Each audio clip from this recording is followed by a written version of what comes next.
Good morning বন্ধুরা। সকাল এখন 8টা বাজে, রান্নাঘরে এসেছি। আজ হলো সানডে, আজকে রান্নাবান্নার কোনো তাড়াহুড়ো নেই। আর আজকে ওয়েদার দেখুন, সকাল থেকে উঠে দেখছি বৃষ্টি পড়ছে, পুরো কালো হয়ে গেছে। আর আজ আমাদের এখানে রাম বিসর্জন, তো খুব মেলা বসেছে, গতকাল থেকেই মেলা বসে গেছে। গতকাল সন্ধেবেলা আমি একবার গিয়ে ঘুরে এসেছিলাম। যাই হোক, চলুন এখন রান্নাবান্না তো করবো না, চা বসাবো। আর তিশান তো নেই, গতকাল সন্ধেবেলায় মার সাথে চলে গেছে। গতকাল সন্ধেবেলা একবার বেরিয়েছিলাম একটু বাজার দোকান করতে, রামতলার দিকেও গিয়েছিলাম। আর এই দেখুন দুখানা কাপ কিনে নিয়ে এসেছি, দুরকম কালার, দেখেছেন, একটু অন্যরকম স্টাইলের, তাই ভাবলাম কিনেই নিই। আর আমাদের তো একদম ছোট ছোট কাপে কেউ চা খায় না, আমি তো খেতেই পারি না, তো সেই জন্য একটু মাঝারি দেখে কিনলাম। আর এই দেখুন একটা মাথার তেল কিনেছি, আমি তো মানে 7 জন্মে মাথায় তেল দিই না, এই তেলটা শুধু তন্ময় আর তিশান ইউজ করবে। আর এই যে একটা সেন্সোডাইন একটা মাজন নিয়ে এসেছি, আপনাদের বলছিলাম না, দেখি কটা দিন মেজে কীরকম কি বুঝি, তাহলে একটা বড় দেখে নিয়ে আসবো। তবে জানেন, এটা দেখেই তন্ময় বলছে আমিও কিন্তু ব্রাশ করব, বললাম না আমার যেটা লাগবে ওরও সেটাই লাগবে। যাই হোক, চলুন এখন চাটা বসাবো, তার আগে মাংসটা বের করব। গতকাল সন্ধেবেলায় মাংসর জন্যই একবার বেরিয়েছিলাম, কিন্তু এখন ভাবছি বাইরে রাখবো না, একটুখানি নর্মালি এখন রেখে দিই, তারপরে এই 9টা 10টার দিক করে বাইরে বার করবো। আর এটার মধ্যে মাছ আছে, মাঝে সেই তেলাপিয়া মাছ নিয়ে এসেছিলো। আর এই যে গতকাল দুধের প্যাকেটও এনে রেখেছি, মোটামুটি বাজার করে রেখেছি। কিন্তু সকালবেলা করে তন্ময় বলল হঠাৎ করে একটুখানি বিরিয়ানি করো, আজকে বৃষ্টি পড়ছে তো, ঠান্ডা ঠান্ডা ওয়েদার, বিরিয়ানিটা খেলে অতটা অসুবিধা হবে না, মানে গ্যাস অম্বলের কথা বলছি আর কি। বিরিয়ানির জন্য একবার আমাকে দোকান বাজারে বেরোতেই হবে, কারণ চাল নেই তো, চাল তো আমাদের এনে রাখি না, যখন বিরিয়ানি করি তখনই একমাত্র কিনে আনি। আর মিঠা আতরটাও শেষ হয়ে গেছে, মিঠা আতর এমনিও একটা শিশি নিয়ে এলে দুবার মোটামুটি হয়। আর এইবার দেখছি ফ্রিজটা খুঁজে দেখলাম নেই, গোলাপ জল কেওড়া জল তো একবারে দুখানা বড় বড় এনে রাখি। যাই হোক, চলুন চাটা খেয়ে তারপরে বেরোবো একবার দোকান বাজারে। গতকাল সন্ধ্যে থেকে এত কপাল যন্ত্রণা করছে না, কি বলবো আপনাদের, জানেন তো। আর ঠান্ডা লেগে গেছে, বুঝতে পেরেছি। কালকে ওই স্কুল থেকে এসে 2টোর সময় স্নান করেছি, তারপর একটু বাথরুমটা পরিষ্কার করলাম, জানেন, কারণ আজকে ওই রাম বিসর্জন তো, সেই জন্য আজকে আর মানে অন্য এক্সট্রা কোনো কাজ রাখবো না, সেই কারণে গতকালকেই বাথরুমটা পরিষ্কার করেছিলাম। তো একটু জল ঘাঁটাঘাঁটি হয়েছে, পুরো ঠান্ডা লেগে কপাল, চোখ, ঘাড়, মাথা সব যন্ত্রণা করছে। গতকাল রাত্রিবেলা তো ভালোই যন্ত্রণা করছিল, ওষুধপত্র আর কিছু খাইনি, শুয়ে পড়েছি। কিন্তু এখন মনে হচ্ছে একটা প্যারাসিটামল খেতেই হবে, গা হাত পা এত চাবাচ্ছে কি বলবো। চলুন, এখানে গরম গরম চা হয়ে গেছে, পরোটা দিয়েই চা খাবো। আর নতুন কাপে চা খেতে এত ভালো লাগে কি বলবো।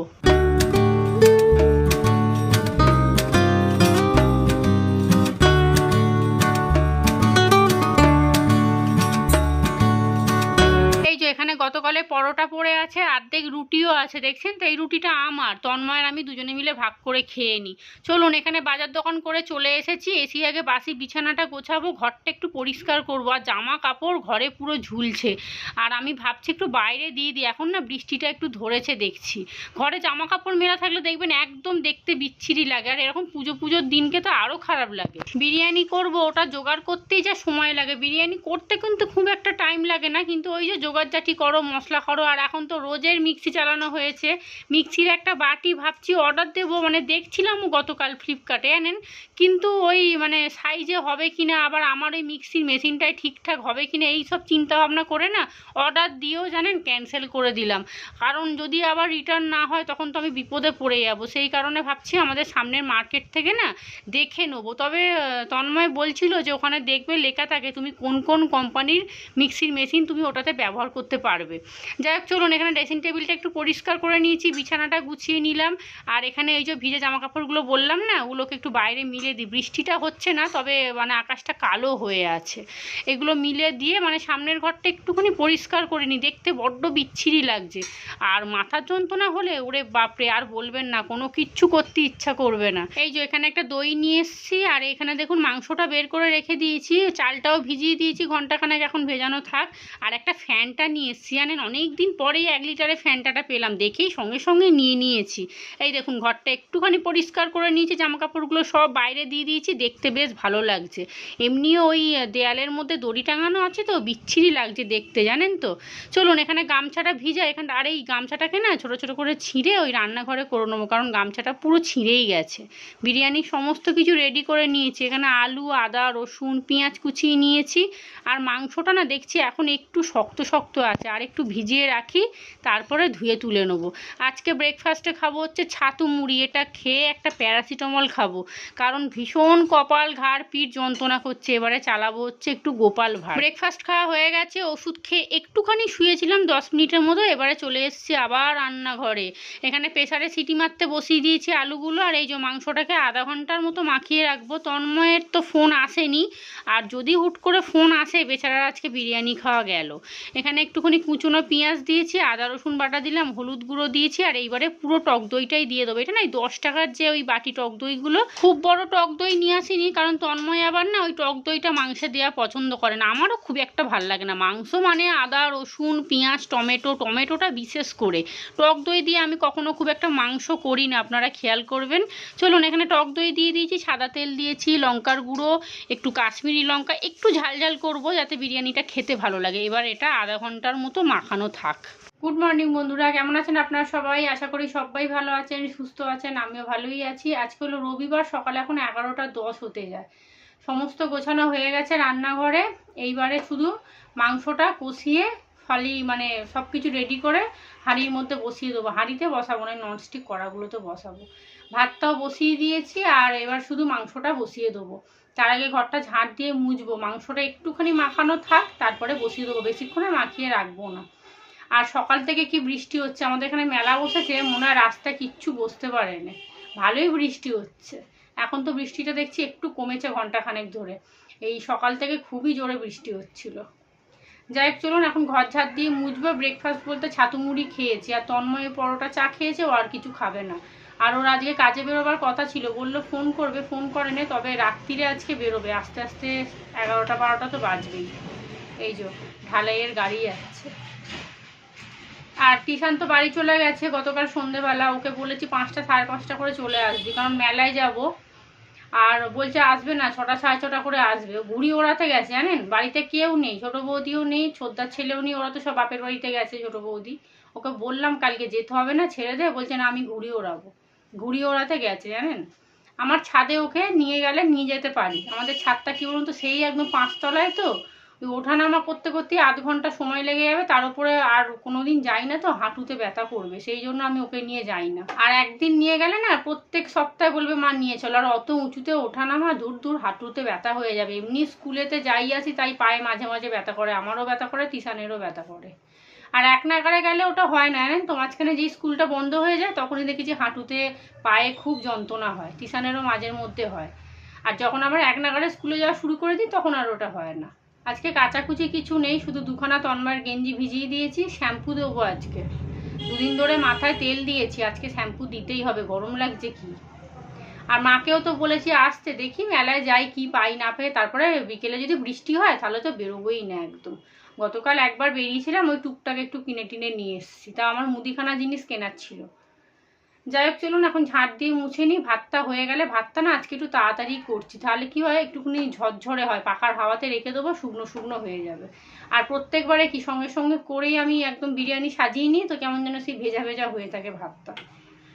যাই হোক, চলুন। মাংস অল্পই নিয়ে এসেছি, কারণ দুপুরেতে খাওয়ার মধ্যে আমি আর তন্ময়। কালকে তিশানদের স্কুল ছুটি, ওই রাম বিসর্জন উপলক্ষে।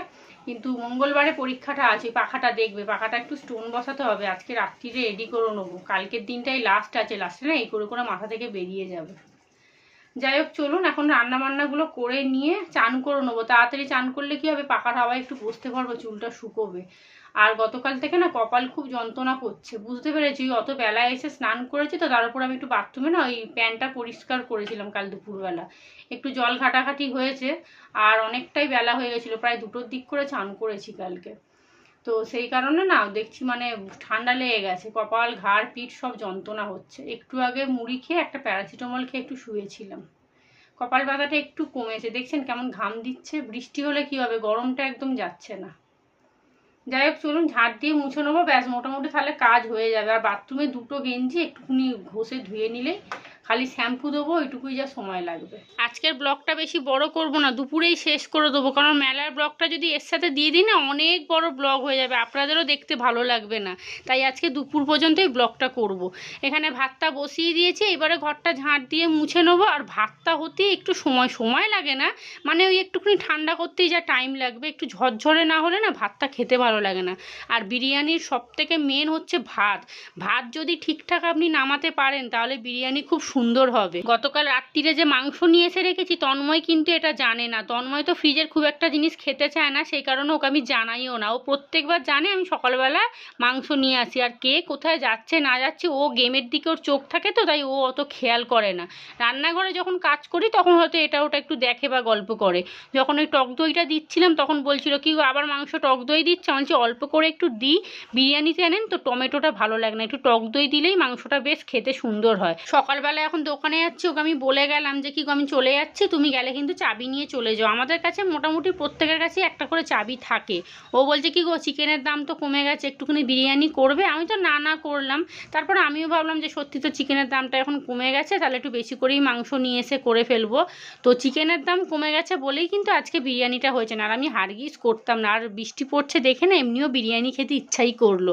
আর এই দেখুন সেই যে একটা কেশর নিয়ে এসেছিলাম না বাক্স, আপনাদের দেখিয়েছিলাম একটা ব্লগে, কয়েক সপ্তাহ আগে বিরিয়ানি করেছিলাম, এটার কথা মনেই ছিল না। যখন বিরিয়ানি হয়ে গেছে তখন তন্ময় বলছে যে কি গো একটা কেশর এনেছিলে না? বললাম যা আমি তো ভুলে গেছি। তন্ময় নাকি বোধহয় তিশান বললো। তো আজকে হঠাৎ মনে পড়লো, কেন জানেন আমার ফুড কালারটা শেষ হয়ে গেছে। আমার তো মাথায় হাত, হায় হায়, সামনের দোকানটা এখন 3-4 দিন বন্ধ থাকবে, তো এখন আমি কোথায় ফুড কালার আনতে যাবো? আর ফুড কালার না চট করে সব দোকানে পাওয়া যায় না। তখন মনে পড়লো আরে হ্যাঁ, তো আমি তো একটা কেশরের বাক্স নিয়ে এসেছিলাম। তো এই যে বার করেছি, দুধের মধ্যে এখন আধা ঘন্টা ভিজিয়ে রাখি, মাংসটাও বসিয়ে দিয়েছি, ভাতও হয়ে গেছে, এটা এখন আধা ঘন্টা ভিজানো থাক, দেখি কেমন হয়।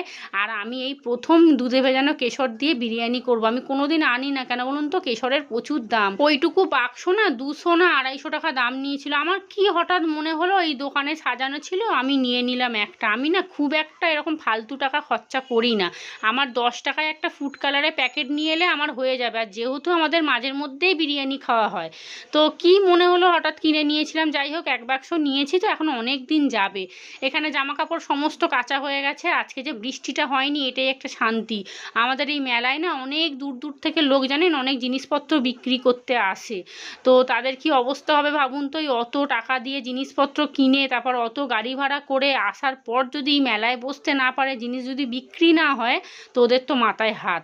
তো সকালবেলায় আমি তন্ময়কে বলছিলাম দেখো তো মাসিগুলো সবাই বেতের ঝুড়ি টুড়ি সব নিয়ে আসে না, ওরা সব অনেক দূর থেকে আসে জানেন তো। আমি যে কী অবস্থা বলো তো, যদি রামতলায় জল জমে যায় ওদের তো সব যাবে। আর ওই সব জিনিস না একটু জল পড়লেই নষ্ট হয়ে যায়। তখন আমি তাই ভাবছি, আমার বাবাকে ফোন করেছিলাম, বাবা বলছে কি রে কী রান্না করছিস? এই একটু গল্প টল্প করছিলাম।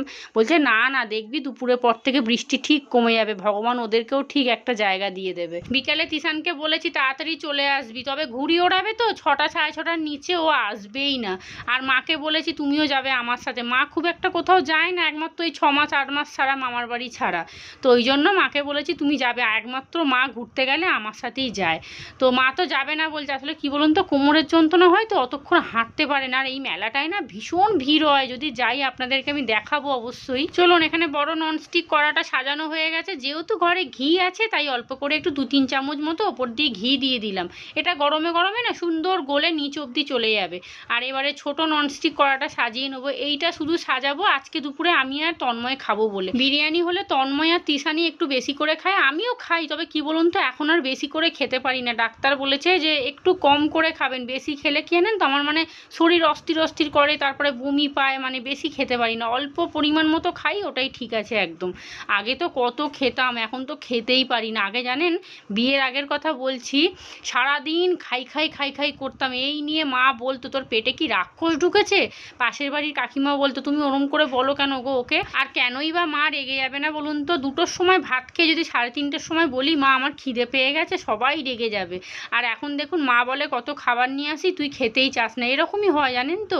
দেখবেন অভাবের ঘরে খিদেটা বেশি থাকে, আর যাদের ঘরে খাবার অনেক আছে তাদের ঘরে পেটে খিদে কম। তখন আমাদের অবস্থা তো খুবই খারাপ, 4টে ভাই বোনকে বাবা একাই কাজ করতো, সংসার চালাতো। আমার মা কোনোদিনই কোথাও কাজকর্ম করেনি, আর আমার মা মানে বাবা কোনোদিনই মাকে কোথাও বাইরে বেরোতে দেয়নি, আজ পর্যন্ত তো চোখ অন্ধ হয়ে গেছে, তবুও আমার মা কোনোদিন কোথাও কাজে যায়নি। আমার দাদারা ছোট ছোট বয়সে সব কাজকর্ম করে সংসারটা ঠিক সামলিয়ে নিয়েছে। এখন তাই আগের দিনের কথাগুলো মনে পড়ে যায় যে তখন খেতে চাইতাম, খাবার থাকতো না, আর এখন দেখো কত খাবার আছে অথচ আমার খেতে ভালো লাগে না। তন্ময় মিষ্টি মিষ্টি নিয়ে এলে রেখেই দিই, বলি রেখে দাও পরে খাবো। চলুন, এখানে বকবক করতে করতে অনেকটা কাজ এগিয়ে গেছে। এখানে দুদিকে দুটো বিরিয়ানি বসিয়ে দিয়েছি, এইটার ওপরে না ভাবছি হাঁড়িটা বসিয়ে দিয়ে একটুখানি, তাহলে প্রেশারটা থাকবে, চাপটা থাকবে আর কি। রান্নাঘরের যা বাসন ছিল সব মাজলাম, এইবারে স্নান করতে যাবো, শ্যাম্পু দেবো। চলুন চলে এসেছি এখানে, স্নান করে তন্ময়কে খেতে দিয়ে দিই। ওর ফোন এসে গেছে, ওকে 2:30-এর মধ্যে বেরিয়ে যেতে হবে, তো ওকে আগে দিয়ে দিই, তারপরে আমিও নিয়ে বসবো। আমিও সকাল থেকে খেয়েছি ওই ছাতু মুড়িটা, কিন্তু ওই যে বললাম না আমার মুড়ি খেয়ে খুব একটা পেট ভরে না, ভারী কিছু না খেলে জানেন তো আমি কাজকর্ম করতেই পারি না। সকাল থেকে মোটামুটি দুপুর অবধি দিনটা ভালোই কাটলো। আজকে বিরিয়ানিটা এত সুন্দর গন্ধ ছাড়ছে না কি বলবো, আর সব কিছু পরিমাণ মতো হয়েছে। আমার মনে হচ্ছে কেশরটা দিয়েছি বলে। আর জানেন তো আমি যে কেশরের যে দুধটা ভিজিয়ে দিয়েছিলাম না, ওটা না দেখলাম সাদা সাদাই হয়েছিল। তন্ময় বললো ওটা গরম দুধে, একদম গরম গরম দুধে ওটা দিয়ে ভিজিয়ে রাখতে হবে। পরে আবার একটুখানি দুধ গরম করে তারপর আবার কেশর দিয়ে 15 মিনিটের মতো ভিজিয়ে তারপর ওপর দিয়ে দিয়েছি। আর কি সুন্দর হলুদ রং হয়ে গেল জানেন, আমি ওই ঠান্ডা দুধে দিয়েছিলাম তো আমার মনে হয় সেই জন্যই রংটা হয়নি। তন্ময়কে ওই ঘরে খেতে দিয়ে দিয়েছি, আমিও নিয়ে নিলাম। এই হলো আজকে দুপুরে লাঞ্চ মেনু, চিকেন বিরিয়ানি। রংটা দারুণ হয়েছে। একটুখানি স্যালাডও নিয়ে নিয়েছি, একটা লঙ্কা নিয়েছি। লঙ্কা ছাড়া আমি আবার বিরিয়ানি খেতেই পারি না। আপনাদের সামনে থেকে দেখাই বিরিয়ানির মাংসটা কত সুন্দর লাগছে, আর খুব সুন্দর হয়েছে। আলুটাও সিদ্ধ হয়েছে, ভাতটাও বেশ ঝরঝরে হয়েছে। চলুন ব্লগটাও তাহলে এখানেই শেষ করি। আপনারা সবাই ভালো থাকবেন, সুস্থ থাকবেন, সাবধানে থাকবেন। আমার চ্যানেলটা প্লিজ সাবস্ক্রাইব করে দেবেন যদি ব্লগটা ভালো লাগে। আজকের মতো সবাইকে টাটা।